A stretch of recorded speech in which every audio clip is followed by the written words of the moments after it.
নমস্কার সবাইকে, কেমন আছো তোমরা সবাই? আশা করি সবাই খুব খুব খুব ভালো আছো। একটা নতুন ব্লগে সবাইকে স্বাগত জানাই। তো আজকে এখন বিকেল 5:10 মতো বাজে, আর আজকের পুরো ব্লগটা তোমরা থাম্বনেল দেখে অলরেডি বুঝে গেছো কালী পুজো নিয়ে হতে চলেছে।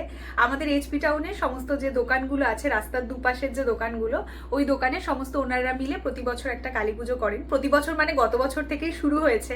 গত বছর আমার প্রচন্ড শরীর খারাপ ছিল, যারা আমার পুরনো সাবস্ক্রাইবার তারা হয়তো জানবে যে এই কালী পুজোটাতে আমি জ্বর নিয়েও গেছিলাম, সমস্ত আয়োজন করেছিলাম। আর এই কালী পুজোয় খিচুড়ি রান্নার দায়িত্ব থেকে শুরু করে অনেক কিছুতে বাবাও থাকে। তো এই বছর আরো একটা বড় গুরু দায়িত্ব আমরা পেয়েছি, সেটা হলো মায়ের কাছে যে ভোগ নিবেদন করা হবে সেই ভোগ রান্নাটা আমাদের বাড়ি থেকেই যাবে। তো আমি যেহেতু শরীরটা খারাপ বলে উপোস করতে পারিনি, আর এই ভোগ রান্নাটা উপোস করেই করতে হয়, তাই মা ছোট বোন উপোস করেছে। তো এখন 5:10 মতো বাজে, মা ছোট বোন অলরেডি ভোগ রান্না শুরুও করে দিয়েছে। তো আজকের ব্লগটা তোমাদের সাথে পুরোটা শেয়ার করবো, সন্ধ্যাবেলা পুজোটা শেয়ার করবো, আমি রেডি হব সুন্দর করে শাড়ি টাড়ি পরে, সবকিছু তোমাদের সাথে শেয়ার করব। তো চলো পুরো ব্লগটা তোমরা দেখতে থাকো, আশা করি তোমাদের খুব ভালো লাগবে। এই যে এখানে মা আর ছোট বোন, এইদিকে মা দেখাচ্ছি, এদিকে ছোট বোন, মা ছোট বোন দুজনে মিলে এখানে রান্না বান্না শুরু করে দিয়েছে। আমি দূর থেকেই দেখাচ্ছি, কারণ আমি স্নান করে আসিনি, সেই দুপুরে স্নান করেছিলাম, তারপর খাওয়া দাওয়া করেছি। আর এখন মা ছোট বোন দুজনেই তোমরা স্নান টান করেই বসেছো, তো মাথা নেড়ে বলো, কারণ কথা তো বলতে পারবে না। এই ভোগটা রান্না করাকালীন একদমই কথা বলা যায় না। তো আমি দূর থেকেই একটু একটু ভিডিও নিচ্ছি তোমাদের সাথে শেয়ার করব বলে। এই হঠাৎ করে উদ্যোগ নেওয়া কালী পুজোর গল্পটা একটু তোমাদের সাথে শেয়ার করি।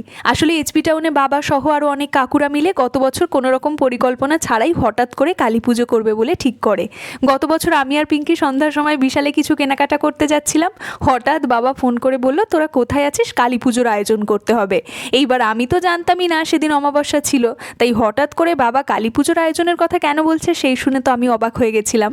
যাই হোক, তারপর পুরো বিষয়টা বাবার মুখে শোনার পর বাড়ি ফিরে তড়িঘড়ি করে রেডি হয়ে পুজোর আয়োজন করে পুজো শেষ করে প্রায় রাত 12টায় বাড়ি ফিরেছিলাম। এই বছর পুজোর ভোগ রান্নার দায়িত্বটা ছোট বোন নিয়েছে, আর ও খুব একটা উপোস করে থাকতে পারে না, কিন্তু আজ সকাল থেকে একদম নির্জলা উপোস আছে, যেটাতে আমরা সবাই বেশ খানিকটা অবাকও হয়েছি। এখন ভোগের জন্য 5 রকমের ভাজা হচ্ছে, আর এই পুজোটাতে সবাইকে খিচুড়ি বিতরণ করা হয়, তবে সেই খিচুড়িটা পুজোর ওখানেই বানানো হচ্ছে। আর মা আর বোন মিলে ভোগ হিসেবে দেওয়ার জন্য খিচুড়ি, সব রকমের ভাজা, চাটনি, পায়েস এই সমস্ত কিছু আমাদের বাড়িতেই বানাচ্ছে। আমাদেরকে বলা হয়েছে পুজো শুরু হবে মোটামুটি ওই সন্ধ্যা 8টা নাগাদ। তবে কালী পুজোতে আমি দেখেছি পুজো হতে যতটা না সময় লাগে, তার থেকেও বেশি পুজোর জোগাড় করতে সময় লেগে যায়। ভোগ রান্না মোটামুটি প্রায় শেষ হয়ে গেছে। এখন মা এখানে পুজোর জন্য সমস্ত বাসনপত্র রেডি করছে। এমনিতেই পুজোর বাসন, ভোগের প্রসাদ সব কিছু একসঙ্গে নিয়ে যেতে হবে, তার উপর চন্দন কাঠটা যেহেতু অনেকটাই ভারী, তাই মা এখানে বাড়ি থেকেই চন্দন বেটে নিচ্ছে। চলো এখন সবাই মিলে রেডি হয়ে বেরিয়ে পড়েছি। রেখে দাও, রেখে দাও। হ্যাঁ,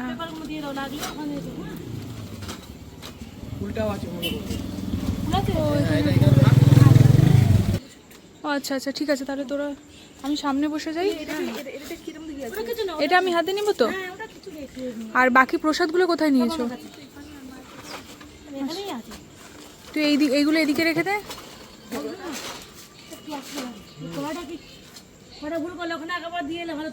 কোন কলা?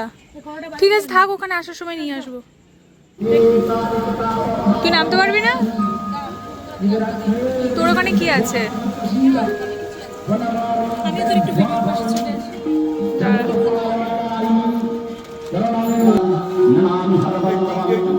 এবারে পুরোহিত চেঞ্জ হয়ে গেছে, আগের বারে যে পুরোহিতটা ছিল সেই পুরোহিতটা এবারে নেই।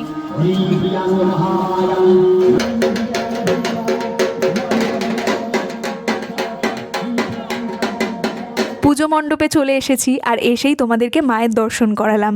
এত সুন্দর ঢাক বাজছে যে ঢাকের শব্দে একেবারে মন ভরে যাচ্ছে। আর দেখতেই পাচ্ছ আমি একদম ছিমছাম সিম্পল আরামদায়ক একটা শাড়ি পরে এসেছি, কারণ মার্চ মাসেই এত গরম পড়ে গেছে যে মন চাইলেও বেশি সাজগোজ একদমই করা যাচ্ছে না। আর এমনিতেও আমি কটনের শাড়ি পরতে ভীষণ ভালোবাসি, আর মজার ছলে কটনের শাড়িগুলোকে আমার ভাষায় আমি কি বলি জানো? নেতা শাড়ি। গত বছর যে পুরোহিত পুজো করেছিলেন, এই বছর উনি পুজোটা করছেন না, অন্য একজন পুরোহিত এসেছেন।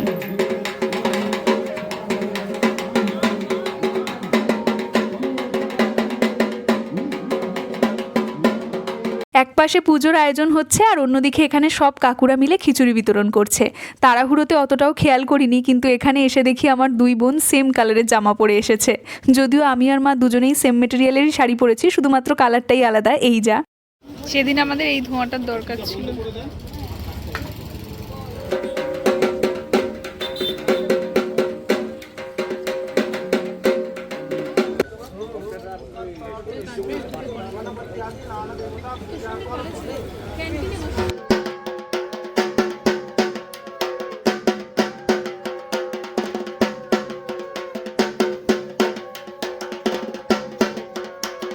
চক্ষুদান পর্ব চলছে আর এদিকে পিঙ্কি আর কাকু মিলে 108টা প্রদীপ রেডি করছে।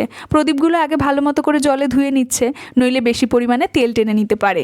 খুব সুন্দরভাবে আরতি হলো আর এই আরতিটা দেখলে এক নিমেষে মনটা ভালো হয়ে যায়। আর আমাদের পাড়ার কালী পুজোতে পুজোর কাজ করতে করতে আমাদের 3 বোনের প্রায় কালী পুজোর সমস্ত নিয়ম কানুন বলতে পারো প্রায় এক প্রকার মুখস্থ হয়ে গেছে। এখন যজ্ঞের জন্য আয়োজন করা হচ্ছে আর এই ব্লগটাতে আমি ভেবেছিলাম ভয়েস ওভার না করে এমনি সবার কথাগুলো রাখবো, কিন্তু শুরু থেকে শেষ অবধি সমানে ঢাক বাজছে, তাই কিছুই তোমরা শুনতে পাবে না, সেই জন্য আমি ভয়েস ওভার করছি। এক পাশে যজ্ঞ হচ্ছে আর অন্যদিকে এখানে 108টা প্রদীপ জ্বালানো হচ্ছে। এত হাওয়া দিচ্ছে যে একটা প্রদীপ জ্বালাতে গিয়ে আর একটা প্রদীপ নিভে যাচ্ছে। আমি ভাবছি যে রিপোর্টার হয়ে যাই। কি কি হবে আমাকে একটু বল। সত্যি কথা মাইক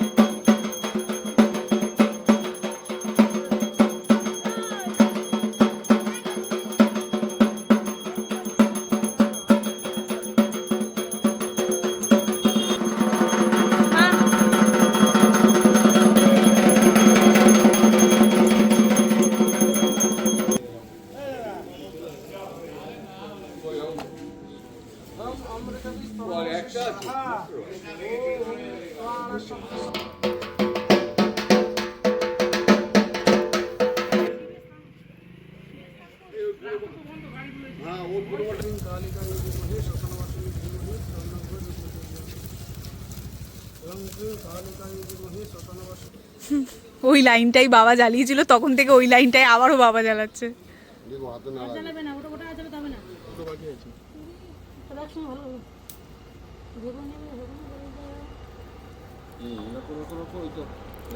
নমো নমো অপবিত্র অপবিত্র পবিত্র বা সর্বাবস্থা।